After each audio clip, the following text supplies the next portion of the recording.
नवजीवन महाराष्ट्र. मुंबईच्या अंबरनाथ या भागातील एक सुप्रसिद्ध व्यक्तिमत्व म्हणजे दिनेश साठे पाटील. बीड जिल्ह्याच्या बोरखेड या गावचे ते भूमिपुत्र असले तरी त्यांचे बालपण मुंबईतच गेलेले आहे. शालेय शिक्षण आणि महाविद्यालयीन शिक्षण देखील तिकडेच झालेले आहे. त्यांच्या मातोश्री आणि वडील दोघेही उच्च शिक्षित आहेत, त्यामुळे त्यांचा प्रभाव त्यांच्यावर आहेच. वडिलांचे दुकान होते, त्यांनाही त्यांच्या व्यवसायामध्ये कधीकधी त्यांनी मदत केलेली आहे. परंतु पुढे त्यांनी वेगवेगळे अनेक उद्योग केले. त्यानंतर काही दिवसांनी पुण्याला आले आणि तिथे उद्योग चालू केला आणि त्यामध्ये ते यशस्वी झाले. धार्मिक वृत्तीचा त्यांचा स्वभाव आहे, त्यामुळे गावाकडेही मोठे योगदान दिलेले आहे. त्यांचा स्वभाव हा मनमोकळा आणि लोकांना नेहमीच मदत करणारा असा आहे.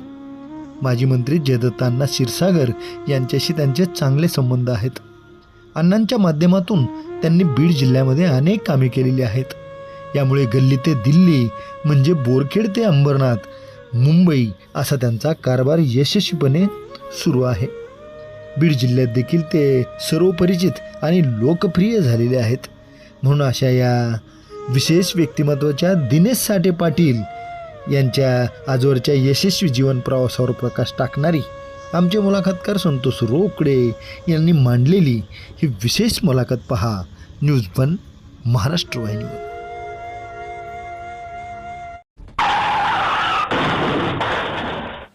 नमस्कार, माझं नाव दिनेश मरुकर साठे. मी एक चौसाळा सर्कलमध्ये एक छोटासा सामाजिक कार्यकर्ता आहे. माझा पुण्याला छोटासा व्यवसाय आहे. उद्योजक म्हणून मी जे काही नावारूपाला आलेलो आहे तो वारसा आमचा कौटुंबिक वारसा आहे असं समजा. आमचे आई आणि वडिलांकडूनच मला ते वारसा आलेला आहे. आमच्या मंडळी प्रणाली यांच्याकडून पण मला या बऱ्याच गोष्टींसाठी भरपूर सपोर्ट होतं. अनेक व्यवसाय केले मी. चहापत्तीच्या एजन्सीपासून मी ऑफिसेसला खुर्च्या पण सप्लाय केलेल्या आहेत. LIC एजंट होतो मी. माझं वॉशिंग सेंटर होतं. 28 प्रकारचे धंदे आजपर्यंत केलेले आहेत मी. त्यातून आत्ता कुठे एक मागच्या 6-7 वर्षापासून क्रेन मोठमोठ्या मशिनरीच्या व्यवसायातून मी थोडा यशस्वीतेकडे वाटचाल केलेली. त्याचबरोबर सामाजिक सुद्धा कार्य म्हणजे गावाकडे तुम्ही नेहमी सक्रिय असतात ते सांगा. आता मी थोडं गावाकडे आमच्या बऱ्याचशा सामाजिक कार्यात मी सक्रिय आहे. बराचसा इथे काम करताना त्रास झाला, पण मी या मताचा आहे की बरेच जण म्हणतात की रामाला ज्या दिवशी राज्य मिळायचं होतं त्याच्या आदल्या रात्री वनवास मिळाला आणि याचा ते दोष कैकेयीला देतात. पण खरं मी या मताचा आहे की कैकेयीला राज्य देऊन राजा घडवायचा नव्हता, तर वनवास देऊन देव घडवायचा होता. त्यामुळेच कैकेयीने रामाला दैवत्व बहाल केलं असं मी म्हणेन.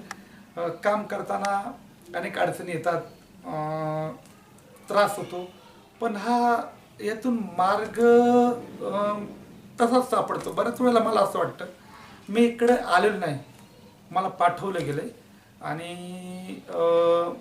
अडचणीच्या आधी पॅरलेलीच सोल्युशन पण सापडतं. मग कुठंतरी असं वाटतं की नैतिकता अस्तित्वात आहे.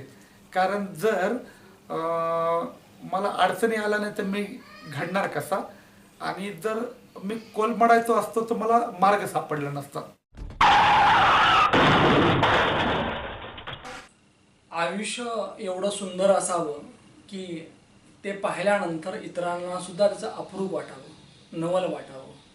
आणि मला असं वाटतं की ज्यावेळेला आपण चांगलं जीवन जगतो, इतरांसाठी जगतो, इतरांचा विचार करतो, त्यावेळेला निश्चितपणे या ठिकाणी त्या जगण्याला कुठेतरी अर्थ आलेला असतो. कारण चांगली माणसं अगदी समाजामध्ये फार कमी असतात. मला असं वाटतं की चांगल्यांचं असणं फार गरजेचं आहे. कारण काही चांगलं घडायचं असेल, चांगलं पाहायचं असेल तर हे चांगल्या लोकांशिवाय शक्य होत नाही. आणि बऱ्याच वेळा असंही वाटतं ही माणसं देवदूत असतात. देवानेच त्यांना पाठवलेलं असतं. मग त्यांच्याकडनं एखादं चांगलं काम होतं, कधी मग अन्नदान होतं, कधी अन्नछत्र उभारल्या जातं, कधी मग मंदिरावर कळस चढल्या जातात, कधी मग शाळेतल्या लेकराला दप्तर मिळतं, कधी मग गरिबाला मदत मिळते. आणि मग ज्या वेळेला आपण असं काम करत जातो त्यावेळेला निश्चितपणे आपल्यालाही बरं वाटतं की, कारण अशी खूप माणसं आहेत ना की पैसा पैसा पैसा पैसा पैसा पैसा आणि फक्त पैसा करतच त्यांचं आयुष्य संपलं असतं. त्यांना परत कोणीही विचारत नाही. कारण कोरोनाच्या काळामध्ये आपण पाहिले की करोडो होते परंतु त्यांचे प्राण नाही वाचले. पैशाने प्राण नाही वाचत हो. कारण लोकांची दुवा घ्या, दवा खाण्याची गरज पडणार नाही. बरोबर. कारण ज्या वेळेला तुम्हाला लोकांची दुवा मिळते त्यावेळेला दवा आसपास तुमच्या नसते. आणि मग हे ज्याला समजतं तो व्यक्ती अगदी छान जगायला असतो. अगदी मुलाखतीच्या माध्यमातून आजवर आपण खूप चांगल्या लोकांना भेटलोत खरं तर, नाही का. कारण मुलाखतच असते मुळामध्ये चांगल्या मनाची, चांगल्या जीवाची, चांगल्या व्यक्तीची, नाही का. तर असंच एक व्यक्तिमत्व आहे जे की पुणे या ठिकाणी स्थायिक आहे. चांगले उद्योजक आहेत, यशस्वी उद्योजक आहेत. आणि याच बरोबर त्यांनी गावाकडची म्हणजे बीड तालुक्यातील जे बोरखेड नावाचं त्यांचं जे गाव आहे, गावाकडचे देखील त्या माणसाने नाळ तोडलेली नाही. अगदी निस्वार्थपणे गावावर, गावच्या माणसावर, गावच्या मातीवर ते प्रेम करतात. आणि असं हे व्यक्तिमत्व म्हणजे दिनेशजी साठे पाटील, नाही का. पाहायचं आपल्याला की पाटलांचा प्रवास काय नेमका, ते कसे घडले नेमके. कारण आपण जेव्हा चांगलं घडतो तेव्हाच आपण इतरांना काहीतरी देऊ शकतो, नाही का. सर, मुलाखतनामा या कार्यक्रमात तुमचं अगदी स्वागत आहे. सुरुवात करूया अगदी अंबरनाथ म्हणजे मुंबईकडं, नाही का. तर बालपण जे गेलं ते खरं तर अंबरनाथला गेलं. तिथले जे काही सह्याद्रीचे डोंगर आहेत, तिथला जो गावगाडा आहे तिथले मित्रपरिवार. तर काय सांगाल नेमकं की बालपण कसं होतं नेमकं. सर, आता ते आम्ही अंबरनाथला जे होतो ते अंबरनाथ म्हटल्यावरती थोडं सब अर्बन एरिया आला. ओके. कधी मुळात ते आम्हाला शहरासारखं असं खूप वाटलंच नाही. कारण नेमकं आमच्या घरापासून एक 2 ते 3 किलोमीटरवरती सह्याद्रीच्या पर्वतरांगा होत्या. मग सुसाट वारा असायचा सर. गोट्या खेळणं, पतंग उडवणं हे छंद खेळत खेळतच आमचं बालपण गेलं. माझा त्यातला एक आवडता छंद म्हणजे त्या डोंगराच्या टोकावर कुठे जाऊन बसणं. टिटवाळा रोडला रस्त्याने 3 झाडं होती सर, वडाची, 2 वडाची, 1 पिंपळाची. आम्ही त्याला 3 झाडं पॉईंट असं आम्हीच नाव दिलं. ते समजा तिथे बऱ्याच लोकांचं तेच म्हणणं आहे. 3 ट्री पॉईंट. त्या तिथे स्थानिकांनी त्याला असा मस्त कठडा केला होता. खूप भव्य मोठी झाडे होती. त्या कठड्यावर सर तासन तास आपलं झोपून राहणं, ते असं आमच्या आयुष्याचा बराचसा काळ आम्ही घालवला. बालपण देगा देवा मुंगी साखरेचा रवा. कारण ते बालपण इतकं श्रीमंत असतं ना, कारण ते आईवडिलांच्या पंखाखाली असतं, नाही का. बरोबर. आणि ज्याच्या आईवडील चांगले आहेत त्याचं बालपण अगदी आनंदात गेलेलं असतं. सर, त्या अंबरनाथ या ठिकाणी अनेक गोष्टी, नाही का, आणि आठवणीत करतो. तुमच्या आजोबांनी तिथं एक गणरायाचं मंदिर उभा केलं आहे. आणि तो गणोबा गणराज आजही तुम्हाला प्रसन्न करत असतो. तर काय सांगा नेमकं की तुमचं आजोबा पण तिथलंच, नाही का, अंबरनाथचं. तर म्हणजे आजी आजोबांकडे तुमचं नेहमी जाणं असेल तिथं, नाही का, म्हणजे त्यांना भेटणं असेल किंवा तिथं खेळणं असेल, त्या सगळ्या अनेक आठवणीत काय काय आठवणीत आणखी सांगा. सर, त्या आठवणीच्या थोड्या माझ्याकडे उणीव आहेत. कारण माझ्या जन्माच्या 3 वर्ष आधीच आमचे आजोबा, आईचे वडील वारले होते. आजी मी खूप लहान असताना वारल्या. दोन्ही आजी, मला वाटतंय माझे म्हणतो माझे दोन्ही आजोबा माझ्या जन्माच्या आधीच वारले.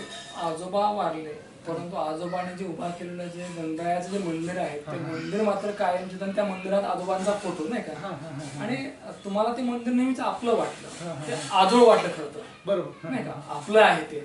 तर त्या मंदिराच्या काय आठवणीत नेमके. त्या मंदिराची जी सर गणपतीची मूर्ती, त्यातच मला नेहमी माझे आजोबा सापडले.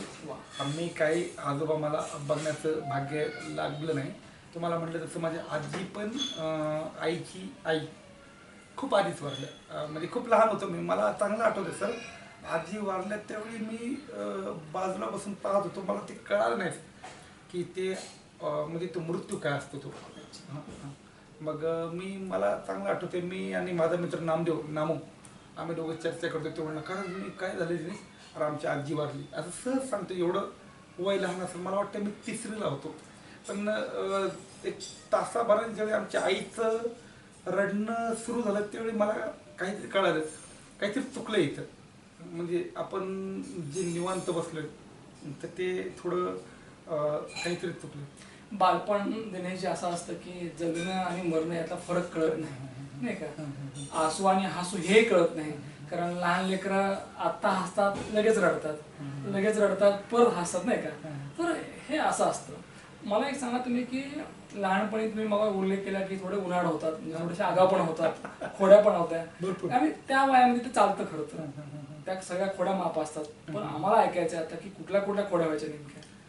सर असा एकही दिवस गेला नाही ज्या दिवशी मी घरी भांडण आणलं नाही. आणि नेमकं आमची तुम्हाला सांगितलं तशी आमची दुकानं होती बरोबर.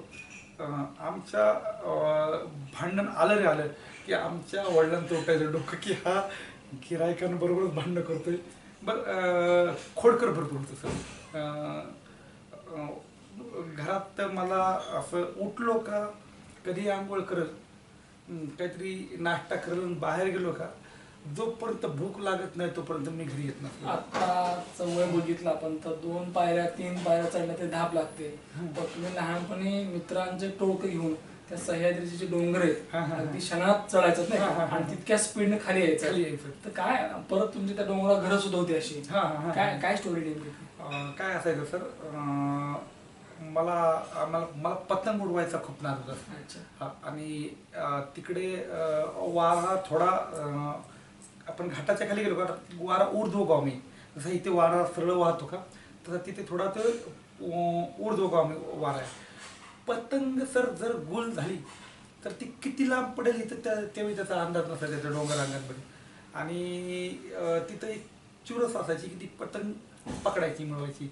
मग त्यामुळं सर रनिंग खूप आमचं फाईट झालेलं आहे. आणि त्या पतंगीच्या डोंगरात गेल्या का सर कितीही घनदाट झाडी असू द्या काही असू द्या त्या पतंग मिळवायचा 8 तास होता. पतंग ते सर ती 4 आणि 8 आणायची त्यावेळी तेच भाव होता समजा. त्यामुळं लहानपणी त्या पतंगाच्या मागे पळायचं, डोंगरावर चढायचं, खूप पळायचं. पण त्यावेळेला दिनेशजी कधी असा अंदाज आला होता का की आपल्या आयुष्यात देखील खूप पळायचे. एवढा अंदाज नव्हता. बरं, मग एक सांगा तुम्ही की तुमच्या लहानपणी त्या म्हणजे अंबरनाथ म्हणल्यानंतर मुंबईचाच भाग नाही का तो, तर बरेचसे उत्सव दहीहंडी असेल, गणपती उत्सव असेल, तर या उत्सवाची काय मजा होती नेमकी. सर आज त्यावेळी गणपती आमचा पहिल्या वेळी घरी आणला होता. ओके, तो दिवस मला आजही आठवतो. कारण आमच्या घरी जसं तुम्हाला सांगितलं का दुकान होती, वडील व्यस्त असायचे, ते गणपती बसवत नसायचे. मग ते मला दरवेळी गणपती आले की रडू यायचं. मग आपल्या घरी गणपती नाही. मग एक दिवशी असंच हट्ट करून बसलो. वडील म्हणले काय झालं, म्हणलं कसं रडतो, म्हणलं सगळ्यांच्या घरी गणपती बसले तर आपल्याच घरी नाही. मग म्हणले चल बरं आणू. आम्ही आमच्याकडे तेवढी MT मेजर गाडी होती. मी आणि आमचे वडील दोघंच गणपती आणायला गेलो. तर आधी गणपती बुक करून ठेवायचा असतो हे माहितीच नव्हतं. मग तिथं जे न विकल्या गेलेली एक छोटीशी एवढी मूर्ती आम्ही घेतली. मला आजही ती आठवते. पहिल्यांदा ती भेटली, ते घेऊन आलो होतो सर. त्यावेळी माझा आनंद काय तुम्हाला सांगावं. म्हणजे तो पहिला गणपती घडला. मला असं वाटतं की तो गणपती फक्त एकटा आला नाही, त्या देवाबरोबर एक विश्वास सुद्धा होता, एक आनंद होता नाही का. आणि मला असं वाटतं की तुम्ही त्या देवामध्ये, त्या गणरायामध्ये आजोबांना पाहायचं. मला असं वाटतं की त्या दिवशी आजोबा पण आले होते. हो आजोबाही आले होते लक्षात. आणि मग तिथून खऱ्या अर्थानं श्रद्धेला सुरुवात झाली, भक्तीला सुरुवात झाली. तुम्ही बऱ्याच वेळेला जे गणपती उत्सव असतात त्यात सुद्धा तुम्ही भाग घ्यायचा. म्हणजे तुमच्या तिथे मित्रमंडळ होत नाही का, बाल गणेश मित्रमंडळ. काय स्टोरी नेमकी त्याची. काय सर आमचं समजा तिथे सिद्धिविनायक आमचं आजोबांनी जे मंदिर बांधलं तिथे सेवा मंडळ असायचं. ओके, तर आम्हाला तिथं अति लुडबुड करायची असायची. ओके, आणि ते आम्हाला ती प्लॅटफॉर्म जास्त देत नव्हते. तर आम्ही काय केलं होतं, लहान मुलांनी मिळून आमचं एक बालमित्रमंडळ केलेलं असायचं. ज्या मित्रमंडळाच्या माध्यमातून आम्ही समजा आम्ही प्रयत्न केला होता त्या मंदिरातच गणपती बसवायचा.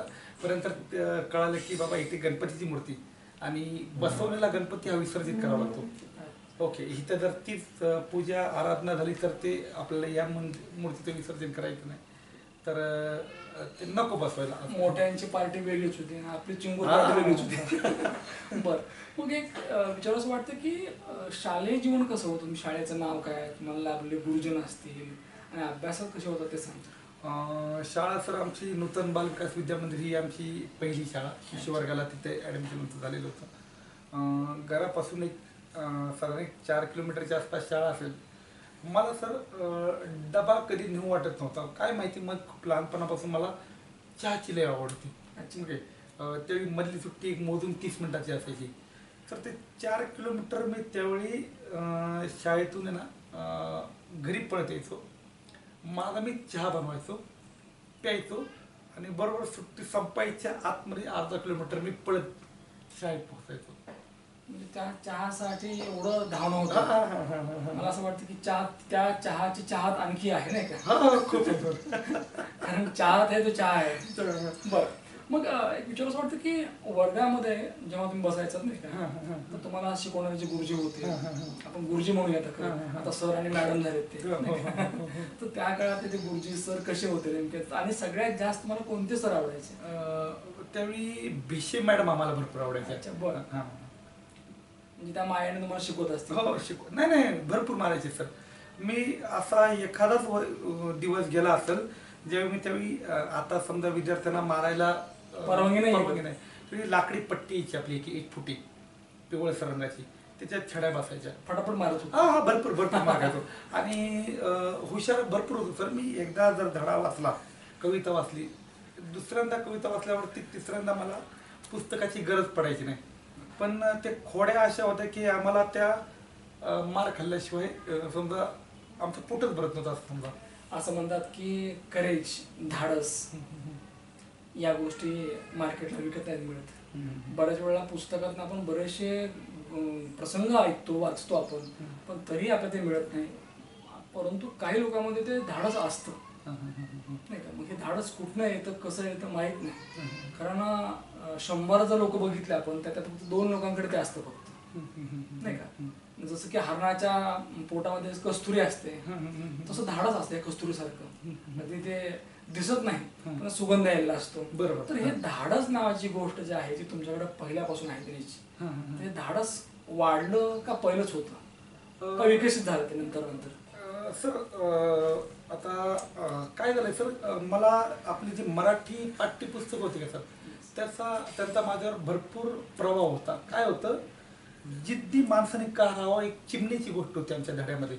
ती चिमणी बऱ्याच वेळेला घट्ट बांधण्याचा प्रयत्न करते, ते सक्सेस होत नाही, पण ती तिची जिद्द सोडत नाही असं त्या धड्यामध्ये आई मुलाला समजवते. तर त्या पाठ्यपुस्तकातल्या मुलाला ते समजलं का नाही माहिती नाही, पण ते धडा वाचून त्याचा माझ्या मनावर असा प्रभाव झाला की एखादी गोष्ट एकदा टार्गेट धरलं तर मागं हटायचं नाही. आणि मग त्यात समजा त्याच्या मागोमाग धाडस आलं जिद्दीच्या बरोबर, कारण आता जर पूर्णच करायचंय. चिमणी खरं तर आपला आदर्श रोल मॉडेल, ज्या चिमणीने आपल्याला बरंच काही शिकवलं. कधी कधी काय होतं की एखादी सजीव व्यक्तीच आपल्याला शिकवेल असं नाही, तर एखादा पक्षी प्राणी पण आपल्याला शिकवायला असतो, आणि एखादी निर्जीव वस्तू देखील आपल्याला शिकवते. कारण आपल्याला कधी कोण काय शिकवेल हे सांगता येत नाही, फक्त काय घ्यायचं हे आपण ठरवायचं. दिनेशजी, मला विचारावं वाटतं की तुमचं जे कुटुंब, वडील त्या काळातले MA इंग्लिश नाही का, हुशार माणूस, आणि मग वडिलांचा तो व्यवसाय, अगदी त्यांनी कधीच हार नाही मानली की आपण उच्च शिक्षित आहोत, आपल्याला नोकरी लागली नाही किंवा आपल्याला नोकरीच पाहिजे असा हट्ट केला नाही. कारण ज्या माणसाला टर्न घेतात व्यवस्थित ती व्यक्ती सक्सेस होते. बरोबर. तर वडिलांच्या अवतीभोवती, आईच्या अवतीभोवती जे आयुष्य गेलं, कारण असं म्हणतात की आई वडील चांगले तर मुलं पण चांगली. मला असं वाटतं की तुम्हाला पाहिल्यानंतर तुमच्या आई वडील कसे आहेत हे सांगण्याची गरज नाही खरं तर, पण आमचे प्रेक्षक आतुर आहेत नाही का. कारण काय असतं की मुलं ही आई वडिलांची कार्बन कॉपी असतात, बरोबर नाही का. त्यांच्या वर्तनांना ते दिसतात आपल्याला. तर तुमची आई, तुमचे वडील, त्यांच्या अवतीभोवतीचं आयुष्य कसं होतं आणि त्यांनी तुम्हाला काय काय दिलं ते सांगा.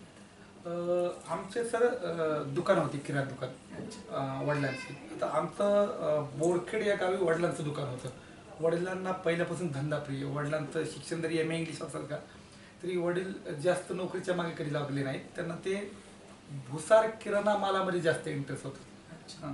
आणि वडिलांकडून एक गोष्ट मी शिकलो की धंदा कसा करायचा. आज जे उद्योगात यशस्वी आहे मी, त्याच्या मागे आमच्या वडिलांचं सगळं श्रेय आहे. कारण सर 5ला सकाळी दुकान उघडलं तर 11 वाजेपर्यंत ते समजा वडील तिथे कष्ट करायचे.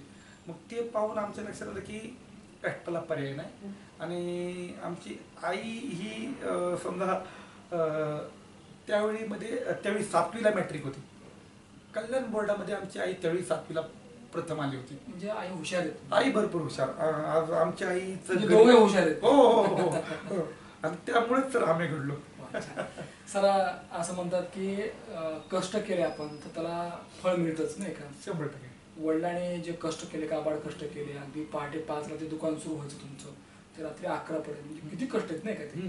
सर त्याच्या पलीकडे मला ऐकायचं खरं तर की काय असतं की लहान मुलांच्या हृदयामध्ये नेहमी मरेपर्यंत आई निघून जात नाही खरं तर, नाही काय. बरोबर. मला असं वाटतं की ती कायम आपल्या हृदयामध्ये असते आणि तिचं प्रेम किती आहे हे आपल्याला मोजता येत नाही खरं, आणि ते मोजू पण नाही. तुमच्या आईने जे तुम्हाला जीव लावला, माया दिली, प्रेम दिलं, संस्कार दिले, आम्हाला बालपणीच्या काही आठवणी सांगतात. म्हणजे अगदी धपाट्यापासून ते अगदी तुम्हाला आवडणारा पदार्थ करण्यापासून त्या अनेक गोष्टीत नाही का. आई जे जे करायची तुम्हाला ते सगळंच आवडायचं म्हणायचा अर्थ. हो हो हो. बरं, मग तुमच्या अभ्यासामध्ये आई कशा मदत करायच्या? नाही सर, काय होतं अभ्यासामध्ये समजा आईनी जास्त वडिलांच्या व्यवसायामध्ये आई समजा इन्व्हॉल्व झालेल्या होत्या. बऱ्याचशा हिशोबाचा प्रकार बॅकग्राऊंडला आई बघायच्या. ओके. आणि त्या दोघांना माझ्यावर एवढा कॉन्फिडन्स होता की हा चांगल्या मार्काने सरळ पास होतो, हुशार आहेत सर ते. मग त्यांना कधीच ना मला काय तिथं लय अभ्यासाला त्यांनी कधी फोर्स केला नाही. आणि 65% पुढे मी असायचो.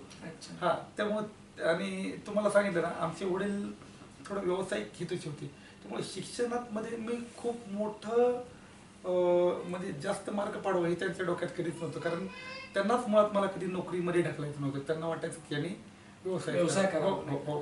It means that your parents had a full confidence about you. Yes. की काहीतरी करत चांगला. आणि दुसरं आणखी त्याला किनारा अशी होती, त्या काळात एक बॅटरीवर चालणारे एक छोटे रणगाडे खेळणे म्हणून भेटायचे. तर मला एकदा ते हवं होतं. त्या आमच्या वडिलांनी मला टार्गेट दिलेलं होतं, तू 1 ते 3 मध्ये 3 नंबरच्या आत आलास. त्यावेळी श्रेणी असायची सर, पहिला, आता ते नाही तसं. तर 3ऱ्याच्या आत तू आला मी तुला तो रणगाडा देईल. मी 5वीच्या आत 4थ्या नंबरपर्यंत बऱ्याच वेळेला आलो. 3ऱ्याच्या आत आलो नाही. मलाही कळलं की आपण 1 ते 3 मध्ये येत नाही आणि 5च्या पुढे जात नाही, तर आपलं चालू दे. म्हणजे आपला अभ्यासातला रन तिथपर्यंत जात नाही, त्यामुळे आपला रणगाडा मिळणार. बरं, असो. काय असतं की दिवस निघून जातात खरं तर, ते दिवस राहत नाहीत. भूतकाळ तर राहतच नाही खरं तर, फक्त त्या आठवणी असतात. तर लहानपणी त्या अंबरनाथ नाही का या ठिकाणी तुम्ही जे दिवाळी साजरी करायचा, वेगवेगळे सण वर्षातले, तर तुमचा आवडीचा सण कोणता होता आणि त्याच्या नेमक्या त्या काळातल्या आठवणी काय आहेत? Sir of course Diwali. त्यावेळी दिवाळीला एक भरगत लांबलचक सुट्टी असायची, तेव्हा दिवाळीसारखाचा सण नाही. आणि दिवाळीच्या आठवणीमध्ये सर चकली. चकलीसाठीच मी दिवाळीची वाट बघायचो असं समजा. मला कधी काय खूप फटाके उडवले त्याच्यात काही जास्त रस नव्हता. चकलीसाठीच माझी दिवाळी असायची. चकली भरपूर. आणि मग त्या दिवाळीमध्ये असा एन्जॉय करायचा, चकल्या खाणं किंवा माझी जरा आणखी काही पदार्थ असतील नाही का. सर काय असतं की आपण वाढत जातो नाही का, वेळ निघून जाते खरं तर. तसं तुमच्यामध्ये काही गोष्टी आणखी चांगल्या होत्या, ते म्हणजे संघटन कौशल्य, मित्र जपणे नाही का. तर दिनेशराव, मित्रातलं विश्व कसं होतं नेमकं? म्हणजे मित्रामध्ये कसे वावरायचं तुम्ही? किती मित्र होते? काय काय चालायचं नेमकं तुमचं? भरपूर मित्रमंडळी सर आजही आहेत, त्यावेळी होती. आणि काही समजा मित्रांचं आमचं समजा भरपूर काळ असं काय म्हणते 2 तास बोलून तर माझा असा कुठलाच मित्र आहे जे 2 तास बोलून त्याचं माझं थोडीशी बारीकशी खरखर होत नाही, पण त्यांनी मैत्री सुटत नाही. मी स्पष्ट बघताय सर. दिनेशजी, दिवस तर निघून गेले, परंतु त्या वाढत्या दिवसाबरोबर, वाढत्या वयाबरोबर, वाढत्या वर्षाबरोबर तुमचा मित्रपरिवार सुद्धा वाढत गेला नाही का, जो अगदी आज बोरखेड पासून ते अगदी अंबरनाथ म्हणजे मुंबईपर्यंत आहे नाही का. तर एक विचार असं वाटतं की मित्राची जी काही श्रीमंती असते मैत्रीतली, ती फार वेगळी असते नाही का. तुम्ही ते आता अनुभवलं आहे खरं तर. एक विचार असं वाटतं की शिक्षणामध्ये बऱ्यापैकी होतात तुम्ही, चांगलं चाललं होतं. तुम्ही मगाच उल्लेख केला की इंजिनिअरिंग करत होतो, ते अर्ध्यावरच सोडलं नाही का. तर कधी कधी काय असतं की एका ट्रॅकनं चाललं की आई वडील सांगतात की एका ट्रॅकनं जायचं, मागे वळून नाही पाहिजे, डोंट लुक बॅक. पण तुम्ही मात्र प्रत्येक वेळी चेक करायचं की हे चांगले का वाईट आहे नाही का, इज इट राईट और रॉंग. तर तुम्ही इंजिनिअरिंग अर्ध्यावरनं का सोडली, आणि ती सोडल्यानंतर जेव्हा अनाउन्सिंग केली असेल, बाबांना सांगितलं असेल की मी सोडतोय हे, तर त्यांची रिॲक्शन काय होती?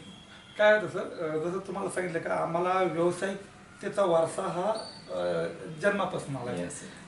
इंजिनिअरिंगमध्ये आता आम्ही होतो अंबरनाथला सर, तिथे इंजिनिअरची नोकरी, इंजिनिअर झाला म्हणजे आधी आली नोकरी. आणि अंबरनाथला नोकरी करायची म्हणजे सकाळी तुम्हाला 7:30ला उठणे, अर्ध्या तासात रेडीवर 7:15ची लोकल पकडणे सर. मला त्या लोकलचं दगदगीचं आयुष्य नको होतं, म्हणून मी इंजिनिअरिंग कंप्लीट केली नाही. आणि इंजिनिअरिंग जसं मी घरी सांगितलं की मला ते नाही करायचं, तर आमच्या वडिलांनी सांगितलं की दुकान सांभाळ. म्हणजे तुमच्या लक्षात आलं की हे लोकलचे दगदग, ते रट्टा मारणे, परत मध्ये आत घुसणे नाही का, ते नकोच तुम्हाला. नको. आणि मग ज्या वेळेला वडिलांना सांगितलं तुम्ही की आता हे मी सोडतोय बुवा हे, तर वडिलांनी सांगितलं की आता दुकान चालू होते, मग ती तुम्हाला दुकानदारी आवडली का, कारण तुम्हाला तर दुनियादारी पाहिजे होती? काय झालं सर, इंजिनिअरिंग नुसती लोकलची दगदीच नव्हती सर. एका जागी मी लई वेळ बसू शकत नाही. आजही नाही. मला ती एका जागी बसलं की माझा श्वास दम घुटताय मला. तर नोकरी म्हणली की सर तुम्हाला 9 to 6 एका जागी बसणं आलं, आणि तीच अडचण माझी दुकानात पण आली. शेवटी दुकानात थांबणं म्हणजे ते काउंटर सोडता येत नाही ना. मग त्यामुळे अशा व्यवसायाचे मी शोधत होतो जे व्यवसायी होईल आणि मला माझं वेळेचं स्वातंत्र्य येईल. सर 2 पैसे मला कमी भेटले हरकत नाही, माझी वेळ मला माझी पाहिजे. मला असं वाटतं की वक्त वक्त की बात होती है, कितना वक्त लगता है वक्त बदलने को, मगर वक्त के साथ चलो. वक्त है की नाही, वेळेला जाणून घ्या. बरोबर. कारण जी माणसं वेळ समजून घेतात, वेळेवर चालतात, त्यांची वेळ खराब येत नाही. बरोबर. तर विचार असं वाटतं की एक काळ असा आला की तुम्ही ते दुकानदारी सुरू केली होती, ते कॉस्मेटिक वगैरे सुरू होतं नाही का, ते बी बरं चाललं होतं, पण तुम्हाला ते पण आवडलं नाही की नको हे. तर ज्या वेळेला परत तुम्ही सांगितलं बाबांना तुमच्या, वडिलांना तुमच्या की आता हे नकोय मला, तर काय वडिलांचा म्हणजे राग होता का, मग त्यांनी परमिशन दिली? नाही, काय होतं मग ते त्यावेळी ते वडिलांना माझ्या ते पटलं नाही की यांनी दुकान, त्यांचं म्हणणं होतं की यांनी दुकान सांभाळावं. जर अति होईल नाही का. हो. पण सर मला ते का पटलं नाही, कारण ते सकाळी 8ला उघडायचं आणि संध्याकाळी 8 वाजेपर्यंत बसणं म्हणजे मला ते कुणीतरी येरवडा जेलमध्ये टाकल्यासारखं फील व्हायचं. मग मी तुम्हाला काय म्हणतो सर, आज माझ्या एवढा श्रीमंत माणूस मी कुणालाच काय समजत नाही, कारण माझी वेळ माझी. मला जर आता वाटलं की इकडे निघायचंय, मी गाडीला स्टार्टर मारून निघतो. कारण मी माझा व्यवसाय जो मशिनरी आम्ही रेंटलचा आत्ता जो करतोय मी भाड्याने द्यायचा, तो माझा एक स्मार्टफोन माझ्या जवळ असला की तो चालतो. आणि दुकानदारी सोडण्याचं कारणच तेच होतं की एका जागी मी बसू शकत नव्हतो. वडिलांना जसं सांगितलं की मी आता हे समजा दुकान चालू शकत नाही, ते वडील थोडे वैतागले आणि म्हणले आता तू पुण्याला जा. म्हणजे तुमचं जगणं असं आहे की लाईक अ बर्ड, जे you are a bird and wherever you want to fly, wherever you want to go you can go also. Okay, म्हणजे तुम्हाला त्या बंधनात नको ते आवडलं नाही, खरं आवडलं नाही. वडिलांनी सांगितलं मग तो पुण्यात जा, म्हणजे तुमचं नशीब असं की बाबांनी वडिलांनी तुमच्या जागा घेऊन कारण जा म्हणजे कुठं जा, पाहिजे का ते थांबायला बसायला. ज्या वेळेला तुम्ही पुणे मुंबई सोडलं, म्हणजे अंबरनाथ सोडलं, तो दिवस होता दहीहंडीचा. आणि तुमचे सगळे जिवलग मित्र अगदी त्या नामदेवासहित नाम आहे तुमचं नाही का, ती सगळी पोरं नाचत होती. आणि अगदी हा सागरी किनारा हे गाणं तुमच्या कानावर गुणगुणत होतं, ते पडलं होतं. आणि ते गाणं ऐकत तुम्ही तो प्रसंग अगदी निहाळत होतात, जागा सोडत होतात. खरं तर सागरी किनारा म्हणता म्हणता डोळ्याच्या पूर्ण ज्या काटा असतात, जे काही किनारा आहे आपला, त्या अगदी पाण्याने भिजलेला होता. आणि अशा अवस्थेमध्ये जड अंतकरणाने अंबरनाथ सोडलं आणि पुण्यात दाखल झाला. बरोबर सर. बरोबर आहे. तर ज्या वेळेला पुण्यामध्ये आलात, असं म्हणतात की पुण्याची ते काय उणे, पण हे कधी जर खिसा भरला असेल तर नाही का. तर पुण्यामध्ये आल्यानंतरची अवस्था काय होती? काय झालं सर, अचानक समजा मला जे पुण्याला यावं लागलं, थोडा मला धक्का होता. धक्का म्हणजे काय होतं, जन्म जिथे गेला ते सगळे मित्रमंडळी सोडायचं आणि अचानक मी नवीन पुणे शहरात आलो. ओके. तर झालं असं सर, पुणे त्यावेळी डेव्हलप होत होतं. ओके. आणि मी नवीन आल्याच्या नंतर मला एक कळालं की डोर कापलेला आहे, परतीचा मार्ग संपलेला आहे. आता करायचं ते इथंच काहीतरी करायचंय. मग आणि पुण्यामध्ये मी एक गोष्ट ऑब्झर्व केली सर, त्यावेळी नवनवीन रस्त्यांची बांधणी पुण्यामध्ये मोठ्या प्रमाणात होती, कारण IT सेक्टर आलेलं होतं. तर मी स्वतःला एक सांगितलं होतं, ज्या गतीने शहर प्रगती करते त्याच्यापेक्षा पुढच्या गतीने आपण आपली वैयक्तिक प्रगती नाही केली तर मग काही मजा नाही, खेळ संपला. तूच आहेस तुझ्या जीवनाचा शिल्पकार, हे खरं तर कळायला होतं नाही का. कारण आपलं शिल्प दुसरं कोणी घडवू शकत नाही. बरोबर. किंवा जगामध्ये ताकद नाही. नाही. आपलं शिल्प आपणच घडवू शकतो. घडवू शकतो. तर दिनेशजी, जे तुम्ही शिल्प घडवलंय ते मी बघतोच खरं, पण हे कसं घडलंय, कारण याला खूप त्रास झालेला आहे नाही का. कारण घाव सोसल्याशिवाय देव पण येत नाही असं म्हणतात. तर काय काय घाव सोसले, काय काय अनुभव आले, कसं कसं पुढे गेला ते सांगा. झालं असं सर, जसं आता मी इंजिनिअरिंग सोडलं, थोडं आमच्या वडिलांना ते पटलं नव्हतं. अच्छा. पण ते माझ्या प्रेमापोटे त्यांनी ते डायजेस्ट केलं. त्यानंतर मी हे ज्यावेळी आमचं जे शॉप होतं ते पण मी बंद करायचा निर्णय घेतला. बंद करायचं म्हणलं, त्यांना सांगितलं की तुम्ही प्रॉपर्टी आमचीच होती ती भाड्यात देऊन टाका, मी काही ती करणार नाही. तर त्यांना थोडं असं वाटलं की आता तू पुण्याला गेलाय ना, आता तू काय कर, आता तू कुठेतरी नोकरी कर आणि तुझा उदरनिर्वाह चालव कॉलेजचं, म्हणजे तुझं भागवतो, तुझं भागव. नेमकं आमचं घर तिथं बांधलेलं होतं, खाली 3 खोल्यांचं मला भाडं यायचं. ते खूप तुटपुंज भाडं होतं, त्यावेळी पुण्यात भाडे नव्हती जास्त आणि त्या घराला बऱ्याचशा सोयी नव्हत्या. मग त्यांचं म्हणणं होतं की तू नोकरी कर आणि तुझं भागव. पण मला एक जाणवलं की हेच जर करायचं असतं तर इंजिनिअरिंग काय वाईट होतं. मग म्हणलं आता काय करू आपण. आमच्या वडिलांनी मग काय केलं, चाणक्यपणे मला पॉकेट मनी कमी केला तिकडून येणारा. मग सर काय करायचं म्हणून मग त्यांनी एक ऑप्शन पण दिला. समजा त्यावेळी गणेश चहा म्हणून एक मुंबईमध्ये खूप मोठ्या प्रमाणात चहापत्तीची जी चालायची. तर त्यांचं ब्रीद वाक्य होतं, चाय जो दिल को छू जाए गणेश चाय. हा ते चाय जो दिल को छू जाए गणेश चाय. तिथे पण आमच्या नशिबी सर चहा झाला. मग मी त्या गणेश चहाची एजन्सी घेतली. चहा की चहा तो बचपन से है. हाँ. वो भी साथ आ गई और नाम भी गणेश आ गया सर. मग ती चहापत्तीची एजन्सी घेतली. ते चहापत्तीची एजन्सी घेतल्यानंतर त्यावेळी एजन्सी लाईनमध्ये मी नवीन होतो. एका प्रोडक्टच्या एजन्सीवरती आपलं भागणार नाही मला लवकर लक्षात आलं नाही. अनेक प्रोडक्ट पाहिजे होते.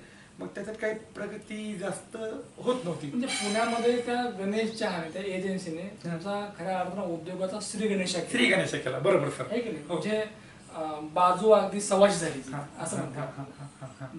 मग चहापत्तीचा व्यवसाय करताना आमचा एक मित्राने मला सल्ला दिला, तुझ्याकडे जागा आहे, आपण दोघं वॉशिंग सेंटर टाकू गाड्या धुण्याचं. मग आम्ही वॉशिंग सेंटर टाकलं. त्याच्यामध्ये संकल्प म्हणजे आमचं ठरलं असं होतं, जागा भांडवल माझी, चालवणार तो. आमच्या दोघांचं ठरलं. एक 3-4 दिवसानंतर ते अचानक त्याने जाहीर केलं की मला काय जमणार नाही, कारण ह्याने हातापायाला चिकल्या यायला लागल्या.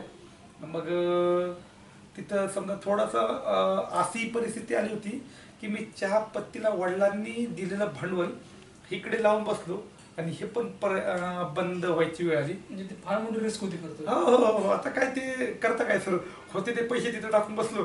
आता म्हणलं कसं तरी चालवायचं. मग एक काळ स्वतःच वॉशिंग सेंटर चालवलं. एक UP कडचा आपला एक कामगार तिथे ठेवला आणि तसं ते पुढे पुढे पुढे रन करत आलं सर. अच्छा, म्हणजे वॉशिंग सेंटर सुरू केलं मित्राच्या जीवावर खरं तर. हां हां हां हां आणि त्यानं काही साथ दिली हां, हां, नाही. हां. असं असं काही गोष्टी कशा असतात की अगदी लिखित असतात लिखित नाही का, ज्याचा जेवढा आपला सपोर्ट आहे, साथ आहे, तेवढीच मिळते, पुढं काही मिळत नसते. मिळत नाही. बरोबर. मग ज्या वेळेला वॉशिंग सेंटर हे सुरू होतं, तुम्ही स्वतःहून त्या दररोज गाड्यांना वॉश करायचा, सर्व्हिस सुरू होती, साधारणतः किती रुपये मिळायचे का गाडीमध्ये? त्याचा रेट होता सर, 2 व्हीलरला 50 रुपये आणि 4 व्हीलर 150 रुपये. अच्छा, हां, मोठ्या गाडीला मोठ्या गाडीला 150 रुपये आणि लहान गाडीला 150 रुपये. बरं, म्हणजे असं सगळं सुरू होतं, म्हणजे लहान गाडीला 50 रुपये हां, हां, आणि हां. मोठ्या गाडीला 150. 150 अच्छा, रुपये. मग हे किती वर्ष केलं नेमकं, किती दिवस केले? हे सर मी स्वतः गाड्या नाही धुवू शकलो. काय होतं सर, मी होतो वाडियाला, तिथे जायचं ते स्टँडर्ड लाईन जागायचं, इथे यायचं गाड्या धुवायचं, ते काही माझ्या मनाला जमलं नाही. लोक कामाला ठेवले. म्हणजे वाडिया तुम्ही कॉलेज केलं तिथं? हो, त्यावेळी वाडिया कॉलेजला म्हणजे कुठली फॅकल्टी होती? आर्ट्सला होतो मी. आर्ट्स, BA केलं तुम्ही? BA केलं. अच्छा, बरं. हां. मग हे कॉलेज पण सुरू होतं तिथं, मग तुमचे मित्र असतील नाही का, आणि मग अगदी पार्ट टाइम बिझनेस पण सुरू होता. हां, हां. मला दिनेशजी एक ऐकायचं खरं तर की बिझनेस ला जेव्हा माणूस उतरला असतो त्या लाईनमध्ये, हां, हां. तर त्याला थोडंसं अगदी अप्स अँड डाऊन असतात, हां, हां. चढवतार असतात. हां, हां, पण कधी कधी तरी मग काय होतं की पूर्ण अगदी डाऊन झालेला असतो तो माणूस, हां. आणि परत तो उभारी घेतो. हां. फक्त तिथं संयम पाहिजे, पॅशन पाहिजे. तर या बिझनेस लाईनमध्ये आल्यानंतर काय काय अप्स अँड डाऊन्स पाहिले तुम्ही ते सांगा, आणि कशा प्रकारे प्रगती केली तेही सांगा. म्हणजे वॉशिंग सेंटर तर सुरूच होतं, म्हणजे ते कधी तुम्ही बंद केलं आणि पुढच्या उद्योगात तुम्ही कसे टर्न आले ते सांगा.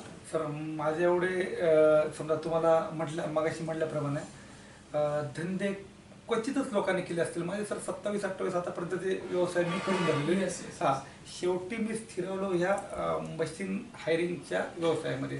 हां, असे मी LIC एजंटही होतं सर. माझे चहाचं छोटंसं हॉटेलही होतं. ओके, चहापत्तीची एजन्सी तर होती. तसे मी खुर्च्या पण ज्या आपल्या आहेत का ऑफिशियल खुर्च्या, त्या पण विकले. तर असे भरपूर धंदे मी केले. मला असं वाटतं की हम तो मुसाफिर है, हां, हां, हां. चलना हमारा काम है, नाही का, कारण आयुष्य कुठं घेऊन चाललंय माहित नाही, पण ते चाललंय हे माहिती होतं. बरोबर. चहाचं तुम्ही ते स्टॉल सुरू केला होता, हां, हां. आणि गंमत काय आहे की तुमच्या फक्त 2च कप चहा विकला. हो हो हो. राहिले खरं तर सांगायचं, हां, हां, हां. 2च कप चहा विकला, आणि रात्री अगदी त्या जे काही आहेत लोक म्हणजे प्रशासनामधले, त्यांनी सगळं आपलं गबाळ उचलून नेलं होतं. तर ज्या वेळेला आपलं हॉटेलच उचलून नेले आणि ते आपलं उद्या दुसऱ्या दिवशी कळतं, तर काय तुमच्या फिलिंग होत्या नेमक्या? तुमच्याकडे एखादा असा सेशन पाहिजे की धंद्यातल्या गमती जमती, असा एखादा सेशन पाहिजे होता. Yes. काय होतं सर, आमच्याकडे जे UP कडचा कर्मचारी होता, त्यावेळी काय होतं सर, गॅस भेटत नव्हता. आमच्या घराच्या समोर भली मोठी अशी रांग लागायची गॅससाठी.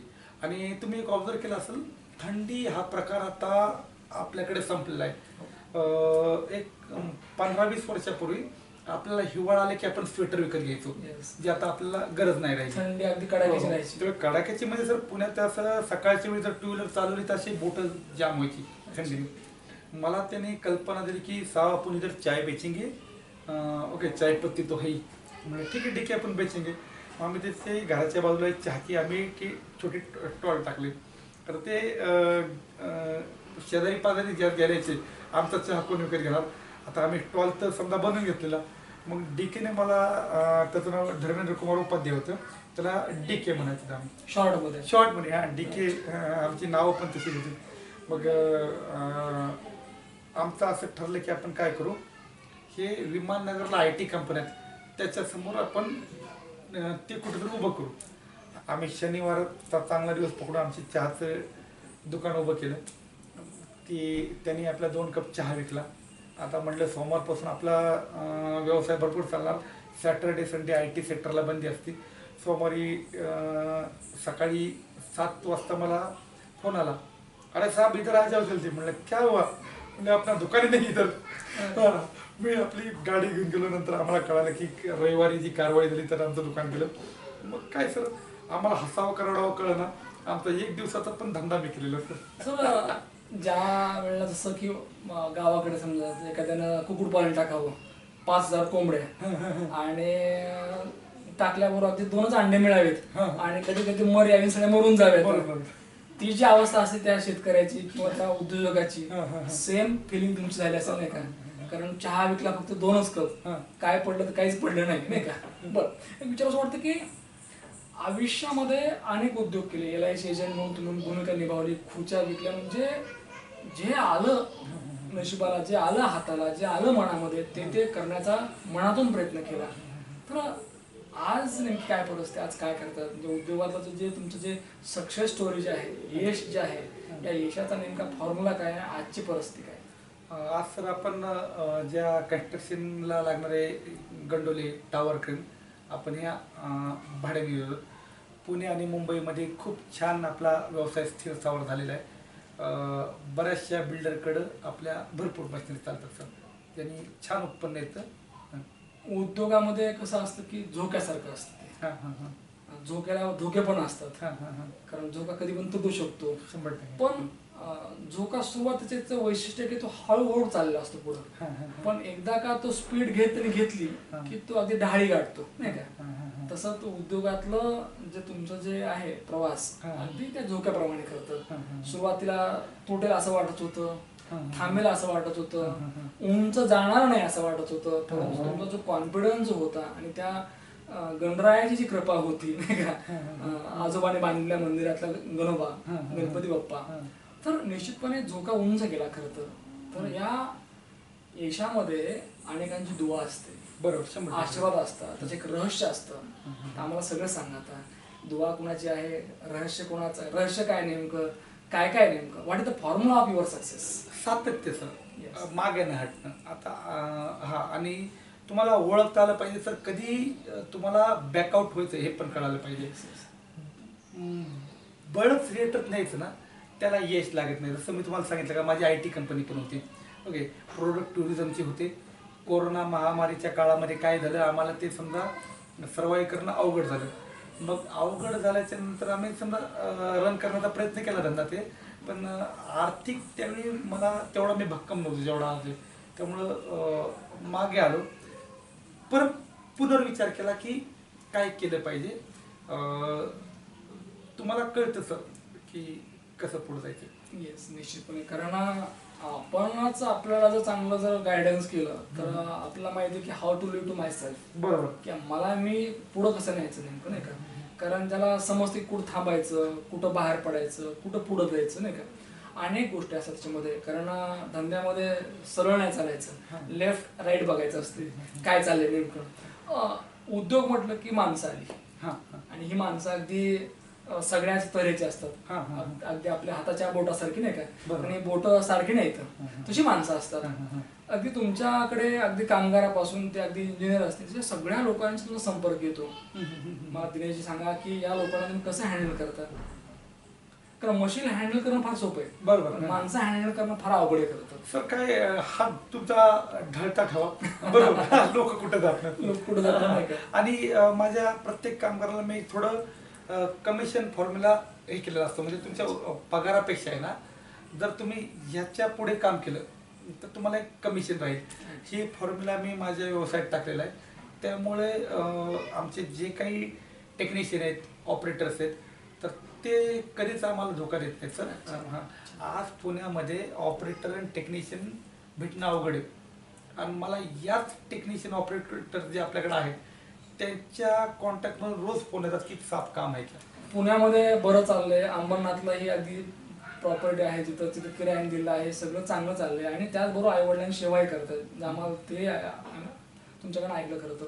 पण या सगळ्या राहडगाडग्यामध्ये जसं असतं की ज्यावेळी तुम्ही महानगरामध्ये मोठ्या शहरामध्ये रमता तुम्ही, त्या तुमची गावाकडे नजर जात नाही, पण तुमची मात्र नजर गावाकडे पण गेली, बोरखेडला. काय कारण ठरलं की बोरखेडकडे यावंसं वाटलं, आणि नुसते आला नाहीत तर बरंच काही चांगलं काम करतायत तिथं, आम्ही असं ऐकलंय. कारण बरीचशी पुण्या मुंबईतली माणसं गावाकडे येतात, पण कधी येतात दिवाळीला, वेळ आमोशाला, अगदी सुखदुःखामध्ये, परंतु काही देणं घेणं नसतं की झालं आमचं काम की निघालंय आम्ही. पण तुम्ही मात्र गावाकडे आलात, बोरखेडकडे आलात, इथं रमलात, इथल्या मातीत तुम्ही रमलात, इथल्या लोकांची मनं तुम्ही जिंकली. तर काय असं कारण ठरलं, म्हणजे कोणतं ते वर्ष की ज्या वर्षी तुम्ही पहिल्यांदा गावाकडे आलात, म्हणजे बऱ्याच दिवसानंतर, आणि सामाजिक कार्याला सुरुवात केली, सामाजिक धार्मिक सगळ्याच. मी मशिनरी भाड्याने देण्याचा ज्यावेळी व्यवसाय सुरू केला तर मला असं कळालं होतं की गावातली काही बहिणी मंडळी किचन बांधायच्या मंदिरासाठी, आपलं गावातील हनुमान मंदिरासाठी किचन बांधण्यासाठी प्रयत्न करतात. म्हणजे त्यांच्या समजा डोक्यात संकल्पना होती, अनेक वर्षापासून चालू होती की आपल्याला किचन बांधायचं आहे. आणि माझ्या कानावर जशी ती गोष्ट पडली की किंवा मला गावातल्या काही लोकांनी सांगितलं की बाबा तर किचन म्हणण्यापेक्षा आपण त्याला म्हणू अन्नछत्र. हो अन्नछत्र, जिथं की लोकांना बसता येईल, स्वयंपाक करता येईल, हो, हो. प्रसंगी जेवता पण येईल हो, हो, हो, हो. मला असं कळालं की गावातले भजनी मंडळी मंदिरासाठी अन्नछत्र बांधण्याच्या तयारीत आहेत. म्हणजे समजा बांधायचे त्यांना अनेक वर्षांपासून त्यांचे प्रयत्न होते की अन्नछत्र बांधायचे. तर जसं मी दुकान टाकल्यानंतर गावातले काही लोक मला भेटायला आले, म्हणले आता सडे पटेल दुकान चालते, जरा मला अन्नछत्र उभारायचंय, छान देणगी द्या. दुकान म्हणजे पुण्यातलं का? पुण्यातलं दुकान, अच्छा, पुण्यातलं बरं. दुकान. हां. आणि सर आपसुकच तोंडातून निघून गेले की बांधून देतो. चला ओके, हा चला करू करू. मग ते जसं म्हणले पूर्ण, म्हटलं हो आता पूर्ण, म्हटलं तर निघाले तोंडातून देऊ बांधून. त्याच्या पुढच्या वर्षी सर आम्ही गावाकडे आलो. त्या नारळ घेतला आपण आणि परमेश्वराच्या कृपेने आपल्याकडून ते काम छान पार पडलं. हो, अन्नछत्राचं काम झालं. आणि तिथून पुढे सर त्या बजरंगलीची आम्हाला जसे आपल्या बुद्धीची गणपती जोड आली तशी ताकदीची युक्तीची जोड आम्हाला बजरंग बलीकडून आली. आणि तिकडे व्यवसायात प्रगती आमची आणखी छान झाली. चांगलं केलं की चांगलं होतं असं चांगलं होतं. म्हणतात की बऱ्याच लोकांना असं वाटतं की आता काय कलियुग आहे, कुठं देव असतो आणि काही नसतं. पण ज्या ज्या वेळेला संकट येतं आणि हे संकट काही सांगून येत नाही, बरोबर. नाही का? म्हणून कधीतरी मग देवाला आपण आठवलं पाहिजे, आपण देवाला भजलं पाहिजे, देवाला जपलं पाहिजे. देवाला आपण जपलं की देव आपल्याला जपतो. म्हणून नाम जपायचं असतं, नाही का? तर अगदी सुरुवात केली तुम्ही खरं तर गावामध्ये एक अन्नछत्र तुम्ही उभा केलं तिथं की जिथं लोकांना स्वयंपाक करता येईल, नाही का? तुमच्याकडे सप्ताह सुद्धा मला वाटतं अवघडमध्ये असतो. हो.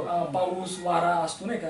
आणि तिथून कुठे आपलं संरक्षण मिळावं त्या लोकांना, त्या भक्तांना, या हिशोबाने तो निवारा उभा राहिला खरं तर. बरोबर. अगदी त्याच्यानंतर तुम्ही अगदी शिखराचं काम असेल किंवा लाईटचा पोल असेल, वेगवेगळी कामं केली तुम्ही.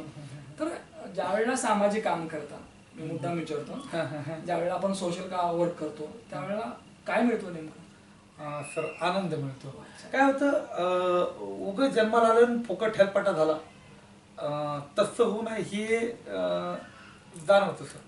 अच्छा, बरं. म्हणजे आपला हेलपाटा फुकट नाही गेला पाहिजे, काहीतरी करून जाऊया, नाही का? कारण कोणी पाहिले पुढचा जन्म आहे नाही, नाही की नाही? मला असं वाटतं की you don't believe on next birth, whatever I am today, नाही का? मी जो कोणी आज आहे, so just I can do it for the people, नाही की नाही? म्हणजे लोकांसाठी मला काहीतरी करायचंय, ही भावना तुम्ही ठेवली खरं तर. अगदी याच सामाजिक या सोशल वर्कच्या माध्यमातून या जिल्ह्यामध्ये म्हणजे महाराष्ट्रात लोकप्रिय असलेले माजी मंत्री महोदय जयचंद अण्णा क्षीरसागर साहेब यांचाही तुमचा संपर्क आला आणि आज चांगली बॉन्डिंग आहे. नेमकी काय ते सांगा आता. झालं असं होतं सर, मी जयदत्त अण्णांचा सुरुवातीला खूप चाहता नव्हतो. तुम्हाला म्हटलं तसं ना, आम्ही व्यवसायाकडे थोडं जास्त व्यवसायाभिमुख पुण्याकडे होतो. मंदिराच्या माध्यमातून माझा गावाकडे संपर्क वाढला आणि जसा संपर्क माझा गावाकडे वाढला तसं इथली सामाजिक कामं करताना माझ्या लक्षात आलं की याला राजकीय शक्तीची जोड लागली पाहिजे. ओके. आणि मला जयदत्तांना हे कॉपरेटिव्ह हे असं कधी वाटतच नव्हतं. तुम्ही अण्णा पाहिले का, असे जुनाट राजकारण दिसतात. ओके. आणि आपण जे चित्रपटांच्या माध्यमातून जे जुने राजकारणी बघितले तर ती तशी भूमिका त्या चित्रपटांमध्ये नकारात्मक रंगवलेली. मला अण्णा आधी सुरुवातीला तेच वाटलं होतं की बाबा ही व्यक्ती काम करणारी आहे का समाजासाठी. पण पहिल्याच भेटीमध्ये ज्यावेळी काही माझा अण्णांशी संबंध नव्हता, त्यांनी माझं काम ऐकलं. ज्यावेळी त्यांना कळालं की हे काम समाजासाठी आहे. आता ते काम असं होतं सर, आमच्या गावातलं आम्ही शिखराचं काम चालू केल्यानंतर त्याच्या बाजूला लाईटच्या तारा त्याला चिपकून चालल्या होत्या जुन्या शिखराला, इव्हन घासत होत्या. तर नवीन शिखर बांधताना सर ते शिखर वाढणार होतं, आमचं वाईट होणार होतं. ओल्या विटा काम चालू, एखादा जर कामगार त्याला चिटकला असता जर त्याला काही झालं असतं तर ते आयुष्यभर त्या त्या मंदिराला दिसून राहिलं असतं की बाबा ह्या मारुती मंदिरावरती असा असा अपघात झाला, हे गेलं, व्यक्ती समजा गेला. मला वाटतं अरे हे खूप मोठं त्या मंदिरासाठी विघ्न होईल. अण्णांपर्यंत कुठल्या मार्गाने पोहोचलो. अण्णांनी माझं ते ऐकून घेतलं की असं असं बाबा ह्या मंदिराला कामाला पुढच्या अडचणीचं आहे. 72 तासामध्ये तर अण्णांनी त्या लाईटच्या तारा हटवून दिल्या होत्या. हो म्हणजे आठवण आहे खरं तर. हो, आणि आठवण. तिथून खऱ्या अर्थानं बॉन्डिंग सुरू झाली. नाही, तिथून नाही झाली सर. तिथून वाटलं की चला यांनी हे काम केलं. मग त्या कामाला ज्यावेळी मी त्यांना धन्यवाद देण्यासाठी ऑफिसला गेलो, पहिल्यांदा मला अण्णांचं ऑफिस त्या दिवशी कळालं. मी पुण्यावरून आलो, म्हटलं आता अण्णांना धन्यवाद द्यावं. आणि गावातून येताना मला एकजण म्हणलं तर मी समजा ते लोकांची बेजारी बघत होतो. काय होतं सर, आता आपल्या इकडे खेड्यापाडी काय झालेले, तरुण मंडळी सगळे पुणे मुंबईकडे बरेचसे पळतात आणि गावांमध्ये उरले फक्त त्यांचे आई वडील म्हातारे.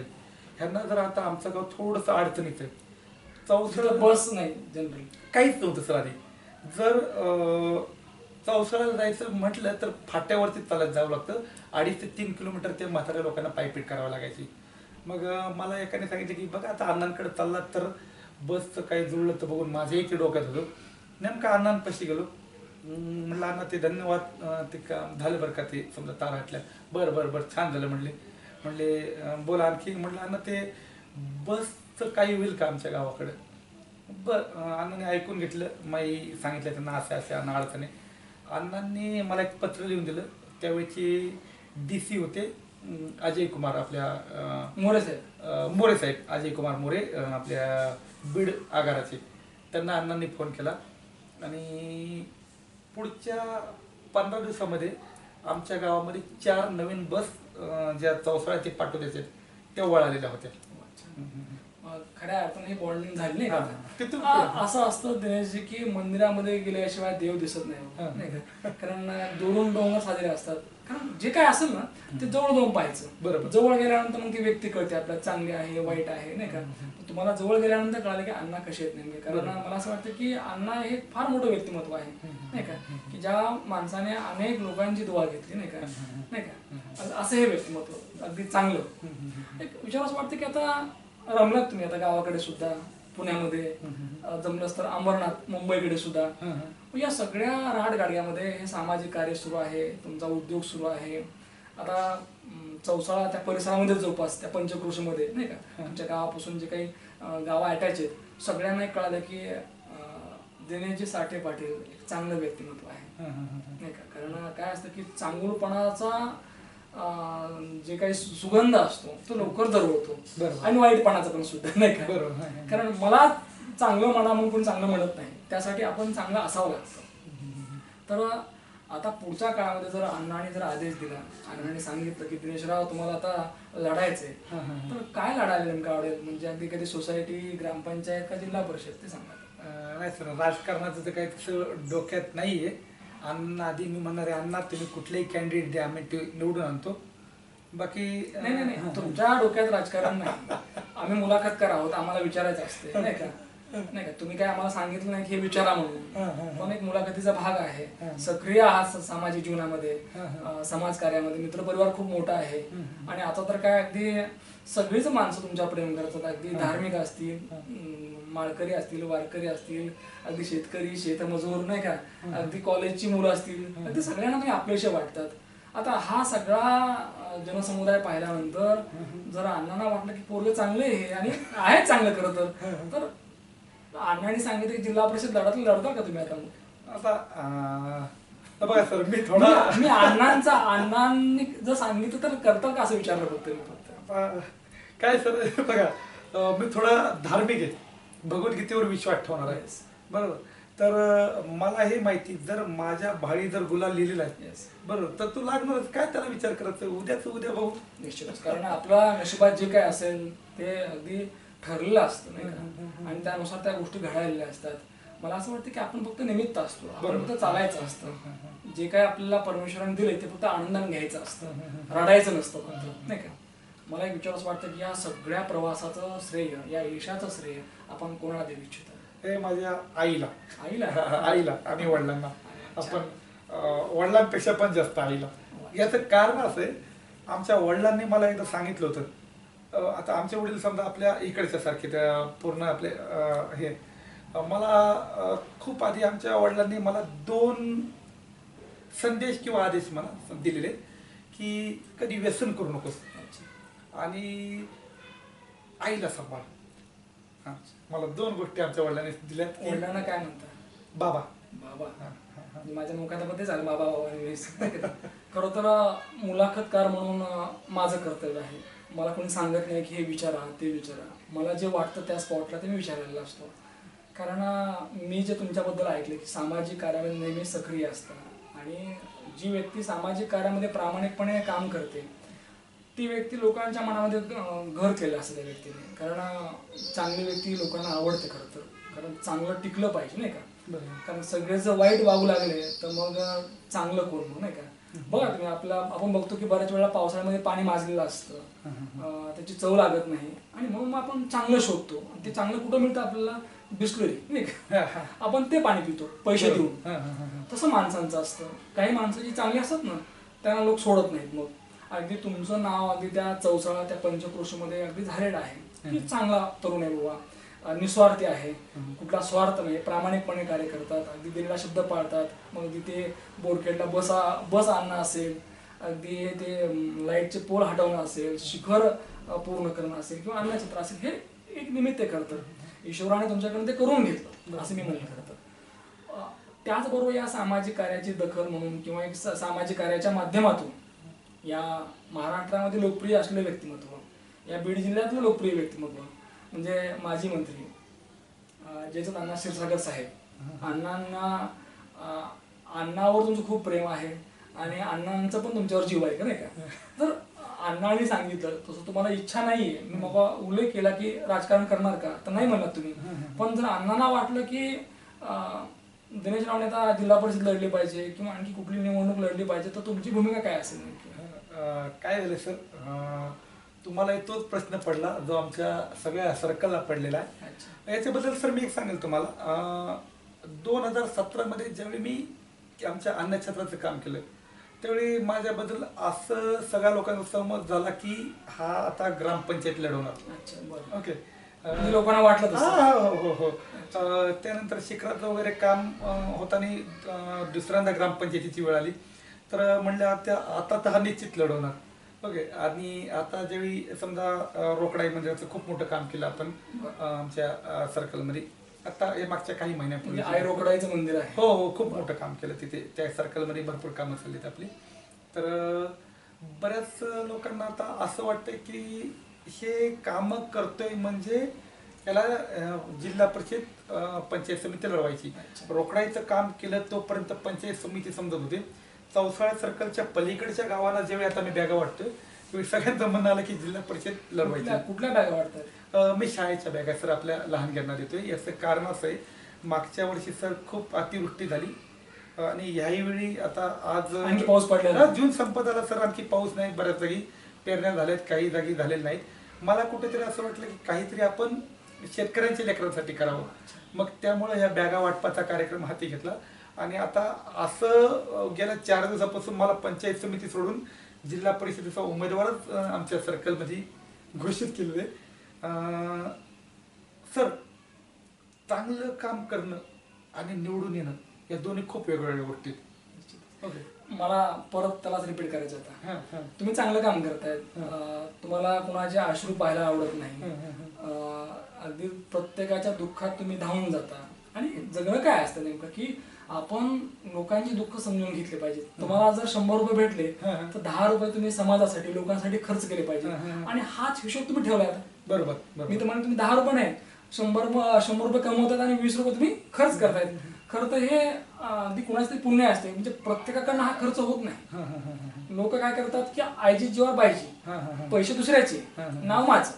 तुमचं तसं नाहीये, पैसे माझे, नाव घ्या घर न घ्या. बरोबर बरोबर आहे का नाही. शेक्सपियर म्हटलं की वाटसिंग नाही नावात काय, परंतु मला असं वाटतं की नावात बरंच काय आहे आणि त्या नावासाठीच भांडणं सुरू असतात.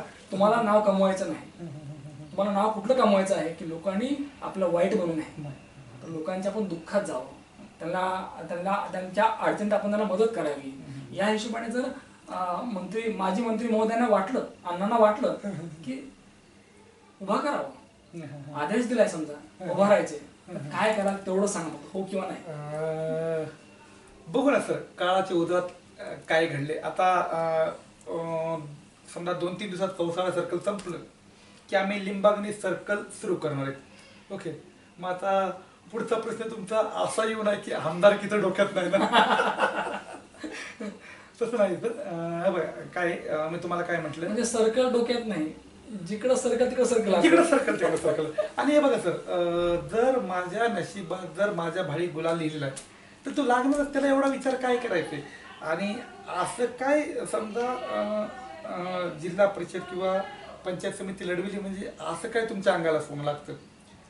तुम्हाला जनतेचं काम करायचं आहे ना सर. मी 2017 पासून आज 26 आहे, 9 वर्ष झालं, 10 वर्ष झालं भरपूर कामं केली. आमच्या गावातील मागासवर्गीय समाजाच्या दवाखाना असो किंवा कुठलंही काम सर, माझ्याकडे लिस्ट आहे.